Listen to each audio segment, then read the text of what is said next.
Le titre de ce livre, c'est Une fois sauvé et toujours sauvé. Il est écrit par le bien-aimé frère David Pawson. Le titre de ce livre, Une fois sauvé, toujours sauvé. Il est écrit par le bien-aimé frère David Pawson. Pour cette raison, il est extrêmement nécessaire que nous continuions à donner plus d'attention à ce que nous avons écouté afin que nous ne puissions pas nous éloigner de cela. En parenthèse, Hébreux chapitre 2, verset 1. C'est ma traduction. Nous avons besoin de l'honnêteté.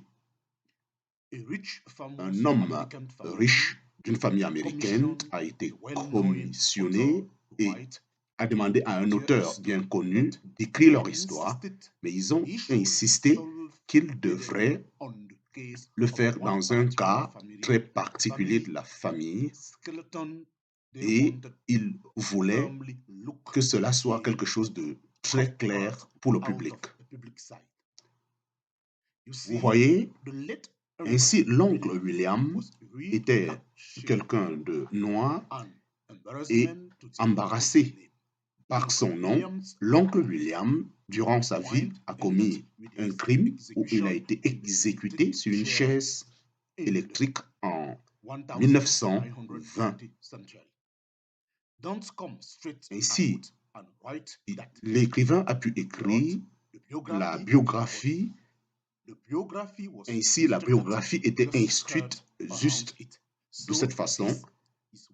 Et celui qui est biographe a écrit de cette façon l'histoire de cette famille. L'oncle William a occupé cette chaise de distinction et elle était sur une chaise électronique durant le gouvernement et ses institutions. Ainsi, il a été placé à ce poste où il est mort comme un choc qui est arrivé. Ainsi, certaines personnes peuvent gérer la vérité.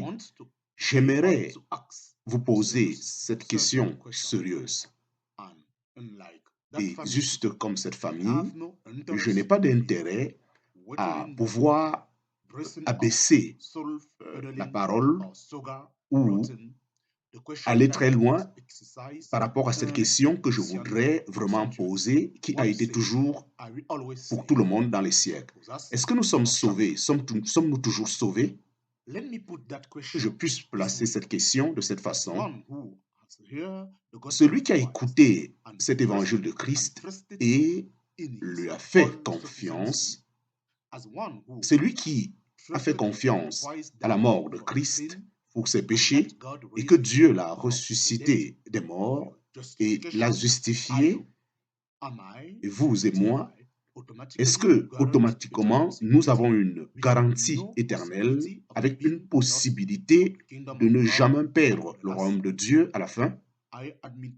Je le déclare pour cette question qui est très très difficile pour tous ceux qui prennent soin de leur amour pour Christ sérieusement.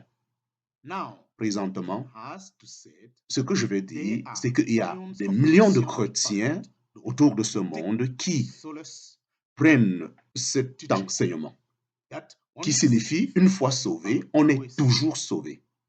Et on leur a enseigné qu'ils puissent dire par ces personnes de l'école biblique que parce que Dieu les a choisis et les a prédestinés en leur accordant ce salut avant qu'ils soient nés. Et pour cette raison, tous ceux que Dieu appelle à lui, ils sont automatiquement sauvés, peu importe la manière dont ils marchent durant cette vie. Ainsi, pour eux, le chrétien est celui qui a été prédéterminé, prédestiné pour être sauvé. Sauvé pour eux, maintenant, signifie sauvé éternellement. Une fois que tu es avec la grâce de Dieu, tu es toujours dans cette grâce, parce que cette grâce est une faveur imméritée, que tu n'as pas mérité ce salut à la première place, alors tu peux ne pas toujours. Ainsi, lorsque tu as ce salut sur des étapes, et si tu vas être sûr que tu iras au ciel, peu importe tes œuvres, dans cette gloire. Une fois sauvé, on est toujours sauvé. Est-ce que c'est ça qui est la vérité?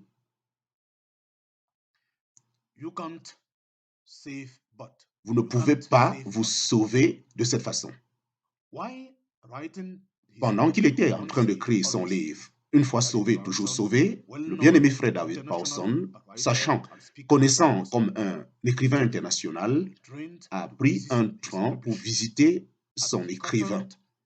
Et à Coffin Junction, un certain homme était en train de porter et s'est assis un peu de loin.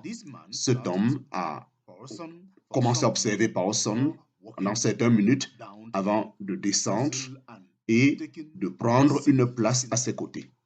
Ainsi, la conversation a continué de cette façon.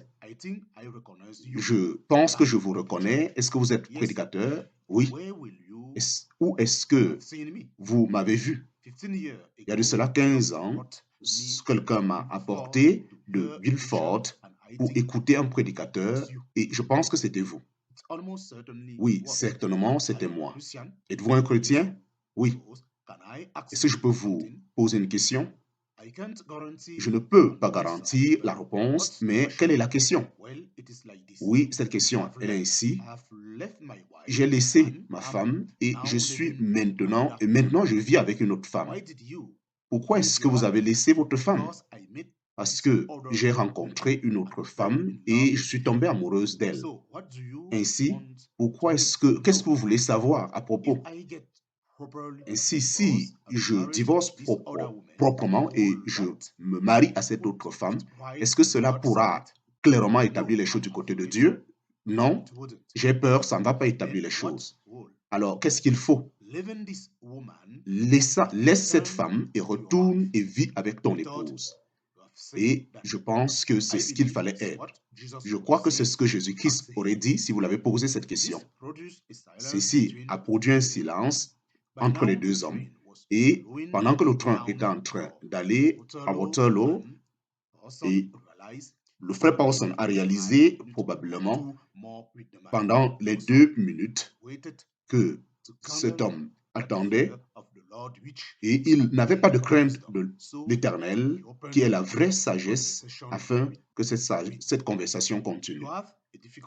Ainsi, vous avez une difficulté de faire un choix. Quelle est cette difficulté? Soit vous allez vivre avec cette femme pour le reste de votre vie, ou avec Jésus pour tout le reste de votre vie, mais vous ne pouvez pas avoir les deux.